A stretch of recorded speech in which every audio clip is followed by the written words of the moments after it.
अस्सलाम वालेकुम जी, आप देख रहे हैं जियो पाकिस्तान। हुमा और मैं आपके साथ हैं।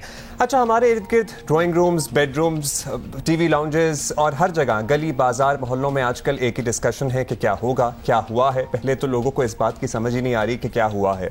और पर्टिकुलरली नौजवानों से जब हम बात करते हैं और पढ़े लिखे नौजवानों से बात करते हैं तो एक पॉइंट जो सामने आता है जिस पे बड़ी तशवीश हुई मुझे भी, तो सोचा आप सब तो हमारे अपने ही हैं, आपके साथ डिस्कस करें। वो कहते हैं कौन सा आइन, कैसा आइन, अगर कुछ हो भी गया तो ऐसी कौन सी बड़ी बात है। So ये डिबेट्स में इस किस्म की बात उठना स्टार्ट होगी और थोड़ा सा इंसान जरा यू स्टेप बैक एंड सी के इतनी बड़ी बात को इस तरह कह देना कि इससे क्या फ़र्क पड़ता है, क्या होगा। इससे आपको पता है कि एक और ख्याल ये आता है कि हमारे यहाँ जहाँ स्टूडेंट यूनियंस नहीं है, कोई ऐसी फ्रेटर्निटीज़ नहीं है जहाँ यंग लोग जो हैं वो ऐसी चीज़ें, पॉलिटिक्स हो, कॉन्स्टिट्यूशन हो, इसके बारे में स्टडी कर सकें, समझ सकें और फिर अपना ओपिनियन दे सकें।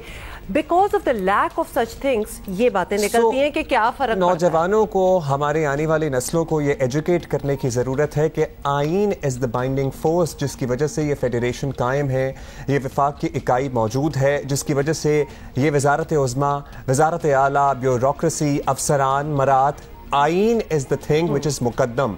आइन हर शख्सियत, हर ओहदे, हर इदारे से ज्यादा मुकद्दम है क्योंकि ये तमाम चीजें उसी के इर्द गिर्द काम करती हैं। एक बॉटम लाइन मतलब एक होता है फ्रेम ऑफ रेफरेंस। कहते हैं ना कि जितना ऊंचा जितने ये पहाड़ है तो इतना गहरा जितना ये समुद्र है, एक फ्रेम ऑफ रेफरेंस होता है। ये आइन जो है हमारा कॉन्स्टिट्यूशन इसीलिए कि हर चीज इसके मुताबिक होनी है, अदरवाइज तो it would be a lawless land. वरना तो क्या चीज़ किसी की भी नहीं माननी, फिर तो हम कुछ भी कर सकते हैं। लेकिन उसको इस तरह डील करना, उसको इंटरप्रिटेशन करना और लोगों का ये कहना कि क्या फ़र्क पड़ता है। फ़र्क तो पड़ता है क्योंकि आइन ही है जिससे मेरा और आपका पाकिस्तान के साथ रिश्ता जुड़ता है, रिश्ता बनता है और अल्लाह करे ये रिश्ता इसी तरह कायम दायम हमेशा ताक़यामत रहे। एक छोटी सी बात हमने सोचा आपसे कर दें। हम इस बात से क़तई नज़र ये बात कर रहे हैं कि स्पीकर की जो रूलिंग है वो आइनी है, गैर आइनी है, इसका फैसला तो अब सुप्रीम कोर्ट करेगी। लेकिन आइन कितना अहम है ये आज की नस्ल को बताना बहुत ज़रूरी है। अच्छा, समझने की कोशिश करें। अच्छा, आपको पता है हर मिनट कुछ ना कुछ नया हो रहा है। तो कुछ देर पहले रहनुमा मुस्लिम लीग नून मिफ्ता इस्माइल ने एक मीडिया गुफ्तगू की और उसमें कुछ बड़ी इंपॉर्टेंट उन्होंने बातें की, बड़ी इंटरेस्टिंग बातें की, सुनाना चाहते हैं आपको। और फिर एक खातून का तस्करा कल से ही हो रहा है, उसका भी तस्करा किया उन्होंने। ब्रिंग इट अप, लेकिन उन्होंने कह ही दिया है, सुन ले।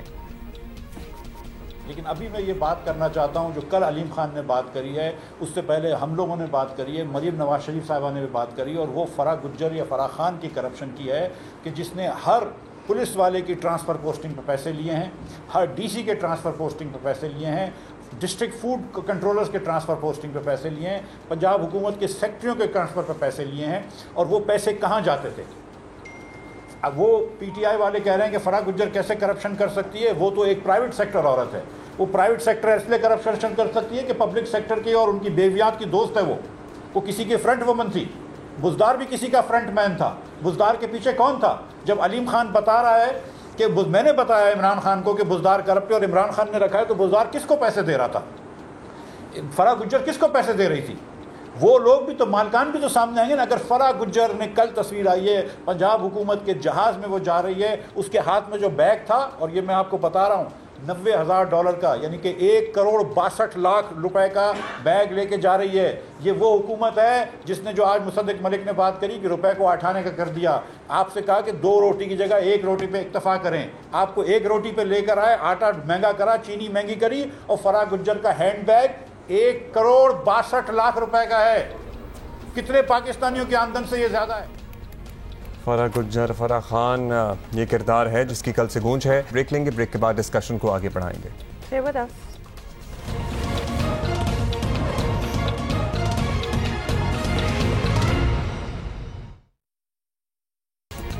भाई, thank you for giving us all the feedback. हमने शुरू में थोड़ी सी अपने दिल की बात की और हम बहुत ज़्यादा तज्ज़िया और तबसरों में तो नहीं पड़े, लेकिन एक सवाल, वैसे बात तो हमने इसलिए की क्योंकि हम ज़रा परेशान थे, लेकिन ये बनता है। We just want to know how many young people who are so opinionated, which is actually very good, लेकिन किसका इन्फॉर्म्ड ओपिनियन है? You really need to study, we all need to study. Actually बहुत सी नई चीज़ें हमारे सामने भी आ रही हैं। आईने पाकिस्तान कितना अहम है, ये क्यों ज़रूरी है और इसका मकसद क्या है, ये हम कोशिश करेंगे कि नौजवानों को बताया मतलब जाए। 2-4 लोग बैठ के, कोई भी हो फॉर दैट मैटर, अपने मकसद के लिए आप इसको टर्न नहीं कर सकते, which is a dangerous president. आज आप करेंगे, वो खुल जाएगा वो प्रेसिडेंट, आगे कोई और करेगा। आप अपने लीडर से जितनी मोहब्बत करना चाहते हैं दिल खोल कर कीजिए, लेकिन एट द सेम टाइम ये कुछ बेसिक चीजें हैं जो हर पाकिस्तानी और पर्टिकुलरली पढ़े लिखे नौजवान पाकिस्तानी को पता होनी चाहिए। खैर, हम आगे बढ़ेंगे और बात यह है कि अभी तो कुछ देर पहले हमने सुना कि जनाब एडवोकेट जनरल पंजाब ने सुप्रीम कोर्ट में कहा कि कल इजलास होगा पंजाब असेंबली का। उसके लिटरली 5 मिनट के अंदर अंदर ये खबर आ गई कि इजलास 6 से 16 को होगा, और वो जो तोड़ फोड़ थी उसमें सिर्फ टेबलों के शीशे टूटे हुए हैं और सोफे उल्टे हुए हैं और उसकी रेनोवेशन होनी है, इसलिए इजलास 10 दिन के लिए आगे बढ़ा दिया गया है। ठीक है, तो शहजाद इकबाल सीनियर सहाफी तज्जियाकार हमारे साथ मौजूद हैं। शहजाद, सबसे पहले तो मुझे ये बताइएगा कि अभी मैं ब्रेक में भी आपसे बात कर रहा था, कल आप हेयरिंग में भी मौजूद थे, अब ऑलमोस्ट को तीसरा दिन हो गया है, कल अब फिर दोबारा 11 बजे दिन समाअत होगी। सुप्रीम कोर्ट इस मामले को एक आईनी बहरान के तौर पर देख रही है या एक तनाज़े के तौर पर देख रही है और हल करने की कोशिश कर रही है जो हुकूमत और अपोजिशन की जमातों के दरमियान हो गया? क्योंकि आईनी बहरान के तौर पर अगर देख रही है तो बाज़ लोगों की ये राय है कि वो अर्जेंसी और फुल कोर्ट भी नहीं है, तो वो शायद नजर नहीं आ रही। तो वहां जो आपकी कानूनदानों से बात हो रही है या जो आपने ऑब्जर्व किया, what is that? Abdullah, Huma, बहुत शुक्रिया। सबसे पहले तो मेरे ख्याल से जो आप लोगों ने दिल की बात की बहुत इंपॉर्टेंट थी, क्योंकि ये डिबेट हम भी 2 दिन से देख रहे हैं, सोशल मीडिया पे भी चल रही है डिबेट। तो मैं एक जुमला उसके हवाले से कहना चाहूंगा, इसी किस्म के आर्ग्यूमेंट आते हैं कि अगर आइन तोड़ दिया यहां पर तो क्या हुआ, वहां पे भी तो लोग बिक रहे हैं, वो भी तो गलत हो रहा है। अगर वो गलत हो रहा है इसका मतलब ये नहीं है कि आइन तोड़ के आप उसको जस्टिफाई कर सकते हैं। तो मेरे ख्याल से जो आप लोगों ने बात की है बड़ी इंपॉर्टेंट है कि हर किसी को एहसास होना चाहिए कि अगर इस मुल्क ने चलना है एग्जैक्टली और अगर ये मुल्क चलना है तो वो एक आइन के मुताबिक चलना है। ये नहीं हो सकता कि जिसकी लाठी है उसकी भैंस, इस तरह मुल्क नहीं चल सकता। तो मेरे ख्याल से बड़ा इंपॉर्टेंट मैसेज आप दोनों ने दिया है। आपने कहा कि अदालत इस केस को कैसे ले रही है, क्या 2 पार्टीज के दरमियान ये केस है या आइनी बहरान है? आइनी बहरान तो है, प्राइम मिनिस्टर है या नहीं है इस पर भी डिबेट हो रही है, काबीना नहीं है, IMF कह चुका है कि हम सस्पेंड करें अपना प्रोग्राम, जब तक नई हुकूमत नहीं आती उसके बाद हम प्रोग्राम का आगाज करेंगे। कोई गवर्न नहीं कर रहा, कोई रूल ऑफ लॉ नहीं नजर आ रहा यहां पर, तो बुरहान तो है। और मेरे ख्याल से अदालत को इस बात का अंदाजा था, इसीलिए आपने देखा कि इतवार को अदालत के जो है ताले खोले गए और उस दिन समाअत का आगाज हुआ, बाकायदा नोटिस लिया गया और फिर कल भी समाअत हुई, आज भी समाअत हुई। लेकिन अब अदालत ऑब्वियसली इसको अपने अंदाज से लेके चल रही है। वो चाहते हैं कि तमाम लोग अपने दलाइल मुकम्मल करें और इसके बाद सबकी बात सुनकर फिर कोई फैसला किया जाए। बल्कि आज खालिद जावेद साहब ने, अटॉर्नी जनरल ने, यह कहा है कि मैं 2 दिन बाद परसों अपने दलाइल देना चाहता हूं। इसका मतलब परसों तक तो शायद अगर वो दलाइल देने का उनको मौका मिलता है तो या परसों आ जाएगा इसका फैसला या शायद जुम्मे को आएगा। तो इसमें ताखीर तो नजर आ रही है। और मैं जब कल मौजूद था कोर्ट रूम नंबर 1 में, उसके बाद भी मेरी बहुत सारी लोगों से मुलाकात हुई, तो उस वक्त भी वहां पे तरह तरह की स्पेकुलेशंस हो रही थी। कोई लीगल बात कर रहा था, कोई कह रहा था वे आउट निकालना चाहिए जिससे जो है डैमेज ना हो, क्योंकि अब बहुत आगे निकल चुका है मामला।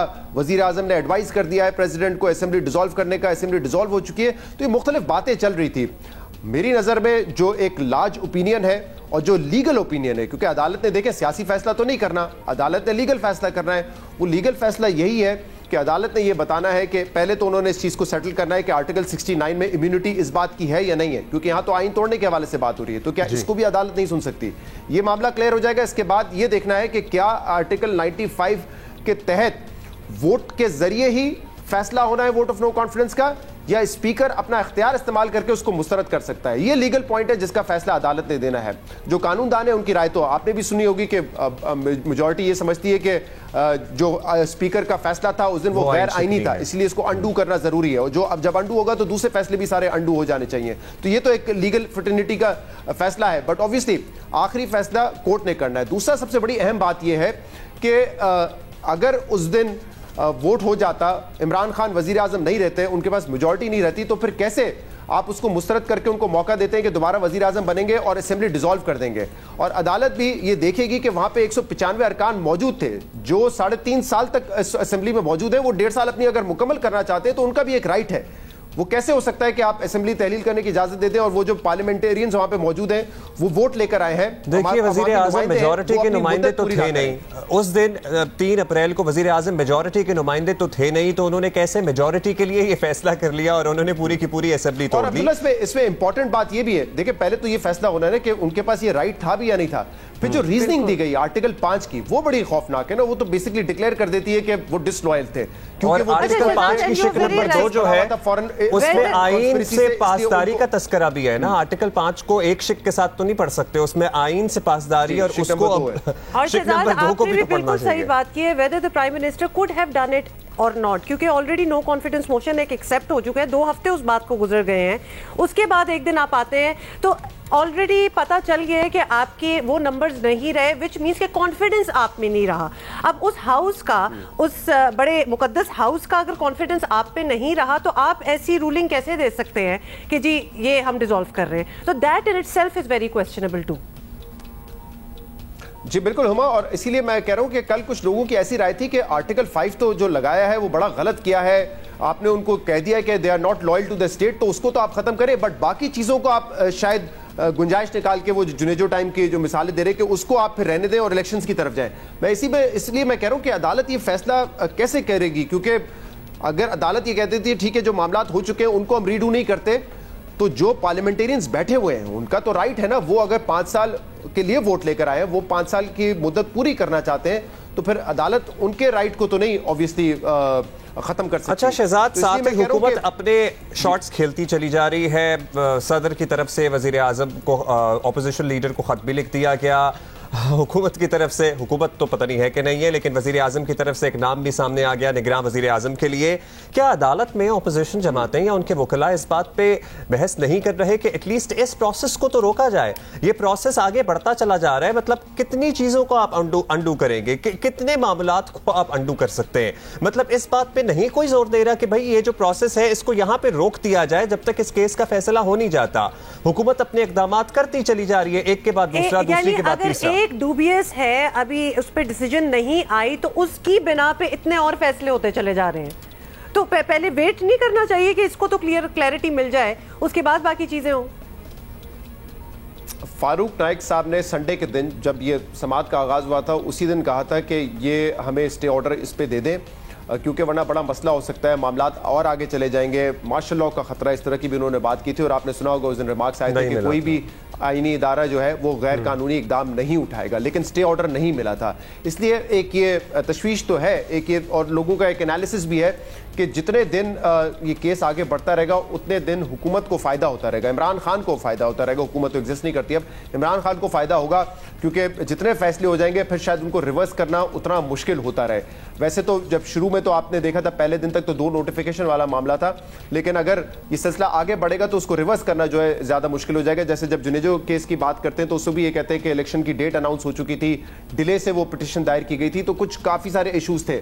यहाँ पे वैसे मामला तो नहीं है, बट ये बिल्कुल कहते हैं कि अगर शहजाद ये कानूनी आईनी बातें तो होती रहती हैं और कल तक ये फिर मामला पेंडिंग हो गया है। कल जब 11 बजे समाअत होगी फिर हमारे पास नई मटेरियल होगा, नई बातें होंगी, लेट्स सी क्या होता है। मेरा ख्याल है कि अब कल भी ये शायद ना फैसला आ सके, कल परसों तरसों 2-3-4 रोज और लग सकते हैं।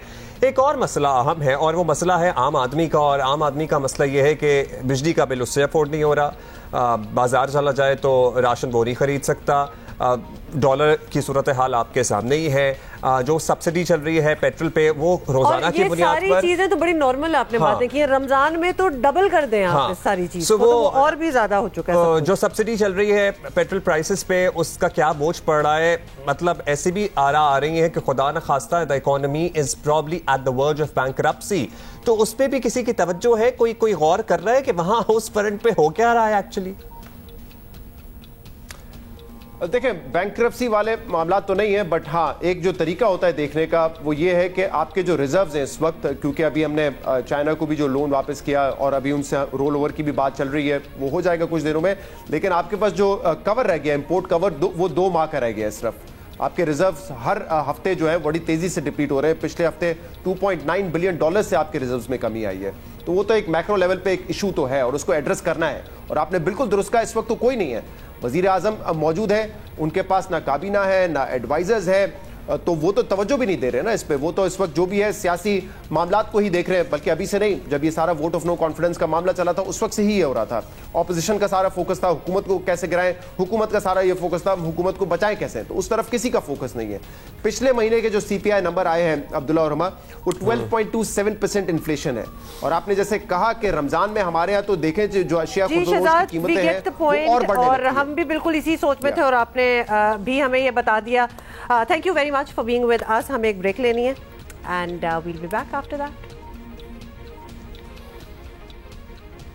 अच्छा चले, ब्रेक तो हम ले ही लेंगे। Thank you Shahzad for being with us. लेकिन at the same time Shahzad से जो हम बात कर रहे थे भाई, इस सारी बहस से एक सेकंड, ये बात जो सवाल आपने किया था और शहजाद का जो जवाब था ना, कि वाकई ही, और लगता भी यही है, हमें नज़र आ रहा है कि वज़ीर आज़म अब हुकूमत रही नहीं रही उसका, ये भी बड़ी अजीब बात है। कैसे हम इस मुल्क में रहते हुए कि हमें खुद को नहीं पता, हमें तो अभी ये भी सही तरह नहीं पता कि वज़ीर आज़म को भी वज़ीर आज़म कहना है कि नहीं, लेकिन फाइन, हमने एक समझौता कर लिया कि उनको तो कहना ही है, लेकिन बाकी चीज़ों पर किसी की कोई कॉन्सेंट्रेशन, अटेंशन, तवज्जो है कि अच्छा, नहीं? अंदरूनी बैरूनी साजिशें, इन सारे मामलात से मेरी और आपकी ज़िंदगी पे गुज़श्ता 3 साल के बाद क्या फ़र्क पड़ा?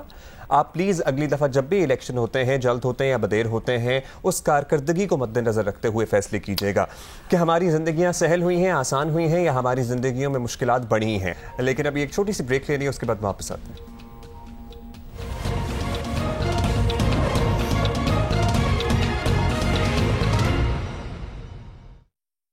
पाकिस्तान के मसाइल का हम तस्करा करेंगे। इनफैक्ट हम आम पाकिस्तानी के मसाइल की बात करेंगे, जिसने फ्रूट चाट भी बनानी है, जिसने कोई सब्जी दाल रोटी भी बनानी है। और आजकल आपको पता ही है रमज़ान आता है और कीमतों को पहले ही जो पर लगे हों उसको तो सुपर पर लग गए। और अफसोस की बात यह है कि या तो ये पहला साल होना तो हम बड़े हैरान हुए हों, मतलब हर साल ही ये होता है कि रमज़ान मुबारक के शुरू होते ही जो प्राइसेस जो हैं वो कहाँ आसमानों को छूना शुरू कर देती हैं। ख़ास तौर पर खाने पीने की आम चीज़ें जो हैं वो कई गुना बढ़ जाती हैं। और इस दफ़ा क्या हुआ है जी, रमज़ान शुरू होते ही पहले से मौजूद कमर तोड़ महंगाई में कई गुना इजाफा मजीद हो गया। पहले ही चल रहा था ये सिलसिला, गोश्त, फलों, सब्जियों, मतलब यू नेम इट, कीमतों में बहुत इजाफा हो गया है। और एक तरफ ये सूरत हाल है, दूसरी तरफ खान साहब, इमरान खान साहब कह रहे हैं कि चंद दिनों से जो सियासी सूरत हाल पैदा हुई है, लोग आलू टमाटर की कीमतें भूल गए हैं। He said that, सुने। आज आपके जरा पब्लिक में जाके देखें, कोई बात कर रहा है टमाटरों की कीमत या प्याजों की कीमत, सारी खत्म हो गई है। हम सेल्फ रिस्पेक्ट और डिग्निटी सब चाहते हैं। गरीब से गरीब आदमी भी होता है ना, उसको डिग्निटी चाहिए होती है, सेल्फ रिस्पेक्ट चाहिए होती है। सो आजकल हम डिग्निटी और सेल्फ रिस्पेक्ट से पेट भर रहे हैं। इसके अलावा हमें खाने पीने की ज़रूरत नहीं है। और बिजली का बिल जब आता है तो हम कहते हैं ये हमारी थोड़ी सी सेल्फ रिस्पेक्ट और डिग्निटी ले लो, तो हमारा बिजली का बिल उतर जाता है। और जब पेट्रोल हमारे भरवाने की बारी आती है तब भी हम अपनी थोड़ी सी सेल्फ रिस्पेक्ट वहाँ गिरवी रख के आ जाते हैं। अच्छा, लोगों का क्या कहना है ये भी सुन रहे।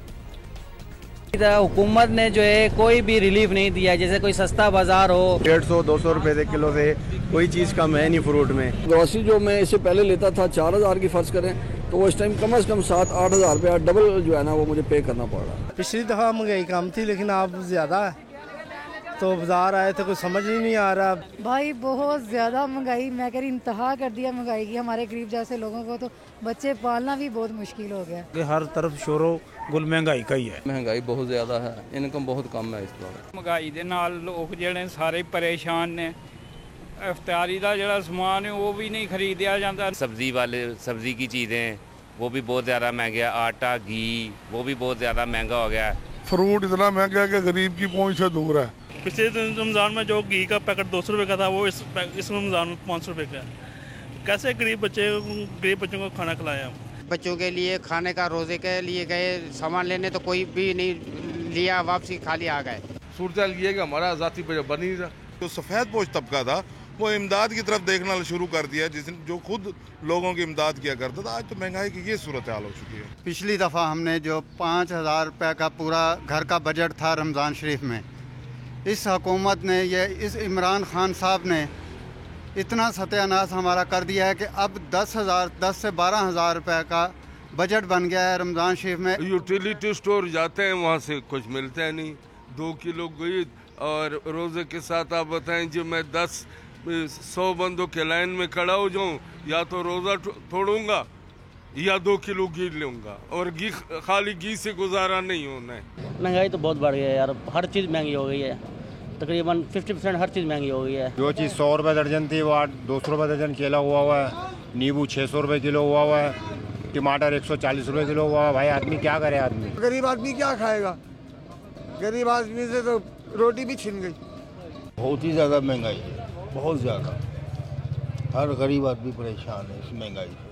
आज बंद गोभी का रेट 100 रुपये किलो है, ये बताएं। शलगम जो है 80 रुपये kg है। क्या गरीब आदमी खाएगा। कीमतां इस वक्त बहुत महंगियां ने। यह वक्त आ जाना कि लोगों ने गोलियां टॉफियां रोजे खोलिया करने हैं। सब्जी हो, गोश्त हो, मुर्गी हो, दाल चावल आटा कोई भी हो, उसके लिए इधर कंट्रोल हुकूमत की तरफ से कोई कंट्रोल नहीं। अब 470 रुपये आपको पता है कि घी हो गया, ठीक है, 470 रुपये घी है, तो बंदा गरीब बंदा क्या खाए।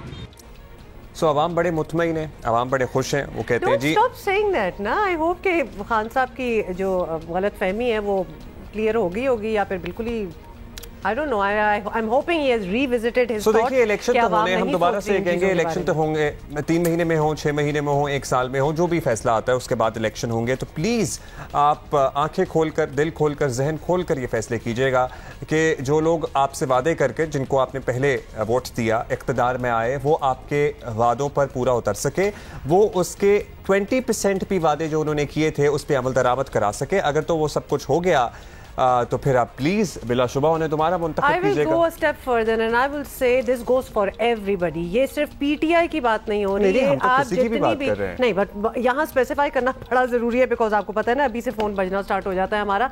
तो हम सालों से एक ही बात कर रहे हैं, अभी भी एक ही बात दोहराएंगे, आप सही काम करने वाले शख्स को वोट दें। तो इट इज़ नॉट एफिलिएशन कि वो क्या है। बहुत से लोगों का ये भी कहना था, although I don't know if I should take the name, कि खान साहब प्लीज़ अब वो ना कराइएगा जो पिछली बार किस किस को हमें वोट देना पड़ा आपकी खातिर।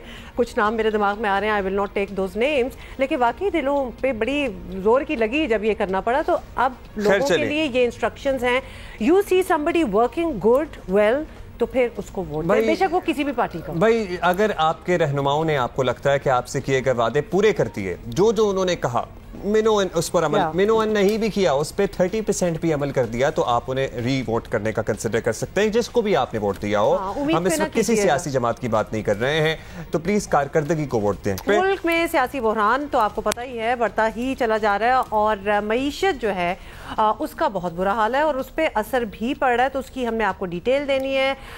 इमरान खान बराह रास्त अमेरिका पर साजिश के इल्जामात लगा रहे हैं और इसके सियासी असरात जो भी हों, लेकिन माशी असरात अभी से जाहिर होने लगे हैं। डॉलर नए रिकॉर्ड जो है वो बना रहा है और आज ओपन मार्केट में डॉलर 186 रुपीस से भी ऊपर चला गया। अच्छा, ये बता रहे हैं हम 188, 190 भी कोट हो रहा है। अच्छा जी, जुबैर मोतीवाला सनतकार हैं हमारे साथ मौजूद, उनसे जरा जानते हैं कि सनतकार ताजिर क्या सोच रहे हैं जो सियासी अदम इस्तेहकाम है इस वक्त। We are literally hanging in the middle, we are nowhere. ना हम नए पाकिस्तान में, ना हम कौन से वाले पाकिस्तान में, वैसे पाकिस्तान में है। खैर जुबैर साहब बताइएगा, ये जो मौजूदा सूरत हाल है, आईनी सियासी बहरान है, इस पे सनतकार ताजिर क्या रिएक्शन है, क्या चल रहा है आप लोगों की इंडस्ट्री में? लेकिन बिल्कुल यही तहफ़्फ़ुज़ात हैं। आज हमने एक प्रेस रिलीज भी दी है कराची चैम्बर की तरफ से भी, और कि भाई ये जो हालात गैर यकीनी सूरत हाल है ये बिजनेस के लिए इंतहाई नुकसानदेह है और हम ये समझते हैं कि अगर ये इसका अजाला न किया गया तो एक अल्लाह ना करे एक ऐसा नुकसान हम उठाएंगे जिसको हम वापस फिल नहीं कर सकेंगे। हमें बड़ा इसके ऊपर इंतहा से ज़्यादा तशवीश है। इन हालात को अपनी नहज पर वापस पहुंचना चाहिए और स्टेबिलिटी जो है ये इकॉनमी के लिए ऐसी है जैसे किसी बीमार के लिए दवा होती है। अच्छा, ये भी बड़ी एक डेवलपमेंट जो है, इससे असरात क्या पड़ेंगे? क्योंकि आपको पता है कि असेंबलियां तोड़ते वक्त खान साहब ने बड़ी अच्छी तरह यही बताया है कि अमेरिका की तरफ से साजिश है। अब कैन वी इवन अफोर्ड कि अमेरिका और पाकिस्तान के अगर ताल्लुकात थोड़े से ऑफ हो जाते हैं तो उसके हमारी मईशत पे असरात क्या पड़ेंगे?